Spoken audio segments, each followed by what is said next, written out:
vous-même à manger. Ils se sont retournés. Heureusement, par l'inspiration de Dieu, ils ont dit à Jésus, nous n'avons que 5 pains et 2 poissons. Amen. Dieu ne compte pas sur la quantité de ce que tu as. Mais Dieu vit sur la qualité de ce qu'il a mis en toi. Est-ce que je parle bien? Qu'est-ce que tu as dans ta vie? Il y a des enfants de Dieu en ce lieu qui disent, Seigneur, donne-moi, donne-moi, donne-moi. Seigneur, si je reçois telle chose, si je fais telle chose, Seigneur, donne-moi, donne-moi. Mais le Seigneur te dit, non, regarde en toi. J'ai tout mis en toi. J'ai mis les 5 pains. J'ai mis les 2 poissons en toi. Quelque chose que tu as peut créer ce que tu n'as pas. Je te pose la question ce matin. Qu'est-ce que tu as? Es-tu sûr que Dieu n'a rien placé en toi? Es-tu sûr que tu ne vaux rien? Es-tu sûr qu'en termes de potentiel, en termes de dons, en termes de talent et en termes de grâce, tu es vide? Détrompe-toi. Lorsque Dieu appelle quelqu'un, il y a toujours quelque chose dans sa vie. Je dis à quelqu'un, tu as quelque chose. Je répète encore, tu as quelque chose. C'est une chose qui fera la différence en toi. Elle n'est pas grande, elle n'est pas forte, elle n'est pas waouh, bien-aimé, mais il y a quelque chose en toi. Ne blague jamais avec le potentiel. Ne blague jamais avec ce que Dieu a mis en toi. Voilà pourquoi avant que ton regard soit tourné vers l'extérieur, la première des choses quand Dieu t'appelle, Dieu te fait découvrir ce qu'il a mis en toi. Pierre avait la barque. Et c'est la barque qui a créé le miracle. Alléluia. Je dis ceci, Moïse avait le bâton. Et c'est le bâton qui a créé le miracle. Alléluia. Je dis que la femme devant le prophète avait le vase. Et ce vase d'où il a créé le miracle. Ce que tu as va créer ce que tu n'as pas. Ce que tu as va créer ce que tu attends. Ce que tu cherches va être créé par la loi de l'attraction. Je dis la loi de l'attraction. Je dis la loi de l'attraction. Alléluia. Seigneur, j'ai quelque chose. Je sais qu'un jour, le Canada découvrira ça.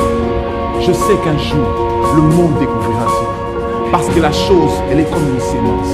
Vous savez, la caractéristique de la sémence, c'est que la sémence est méprisable. Des fois, même la sémence est invisible. La sémence est cachée parce que la sémence, quand elle entre sur terre, elle n'est pas visible. Mais tôt ou tard, je dis tôt ou tard, la sémence va pousser. Je dis à quelqu'un que Dieu a placé en toi des bonnes choses. Et ces choses-là vont éclore dans ta vie au nom de Jésus. Un professeur d'économie au Congo, à l'université de Kinshasa, était en train d'enseigner à ses étudiants. Vous connaissez l'université de Kinshasa? Campus. Nous, on appelle ça campus. Il a dit à ses étudiants de lui parler ou de lui citer, c'était le cours d'économie monétaire, de lui citer quelques richesses connues dans le pays. Amen. De lui parler de quelques richesses qui peuvent identifier dans le pays. Les étudiants ont pris la parole, ils ont commencé à parler. Ils ont parlé de l'or, du diamant, du coltan.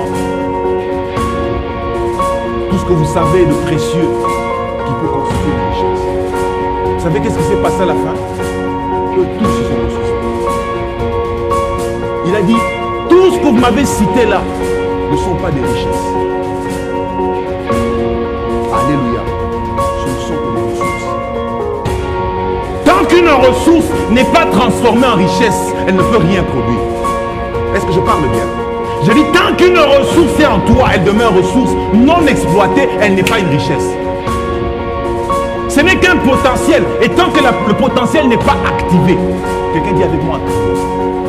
Tu ne parles pas, mais quelqu'un dit avec moi activé. Tant que le potentiel n'est pas activé, le potentiel ne va pas fructifier. Il les a tous donnés zéro. C'est comme aujourd'hui, il y a des choses que tu crois être des richesses qui ne sont pas encore des richesses. Tu dois travailler. Tu dois fructifier. Je dis, tu dois maximiser. Oh non, tu dois potentialiser. Tu dois accroître. Tu dois capaciter la chose pour qu'elle devienne une richesse. Alléluia.